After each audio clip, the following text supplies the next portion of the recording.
Après le lancement officiel, l'année académique 2023-2024, le ministre de l'enseignement supérieur et universitaire Lobby Eleki, et dans la Kitou, il y a institut supérieur, il y a informatique, il y a programmation, et analyse.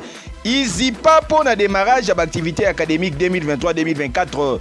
Mobangue na cérémonie, il y a prise de contact Salamaki et Sika Wapi, secrétaire général académique. Le professeur Dr Toussaint Kayamba, représentant, il y a le PDG Martin et Kanda Odimba, Boyika et enseignement supérieur. Après ça, qui conseille na ba nouveau venu, base dans le comportement ya kitoko, meilleure application et nyonso wana na discipline ya makasi, invitation au Yewuti na Yemoko le PDG Martin Kanda Odimba.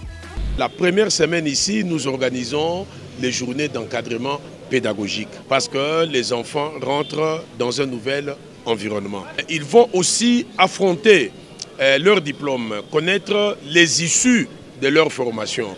Heureusement qu'au niveau du ministère, on a systématisé les cours d'entrepreneuriat. C'est comme ça, nous étions en train de dire aux enfants que désormais, ce ne sont plus des commandeurs d'emploi que nous avons ici, ce sont des créateurs d'emplois. Enseignement dispensé na Izipa et Zali ko s'inscrire na vision ya Mokonzi ya Mboka, son excellence Félix Antoine Tshisekedi Tshilombo, Fachi Beton Mou Kwantombolo d'Afrique avec système webmaster pe web campus et Sika Wapi, étudiants nyonso akozala na logiciel moko bien mot de passe pour na kolanda baku ya entrepreneuriat pe ya ba invention. Kasi esengeli boye bake un jour avant ezalaki nde 48e anniversaire ya Izipa à l'occasion messe d'action de grâce monnaie esalamaki na Izipa pour na honorer mémoire ya grand homme oyo les grands prêtres Martin et Kanda Onyangunga oyo lelo ombre na ye ezali ko vivre na ba Izipa nyonso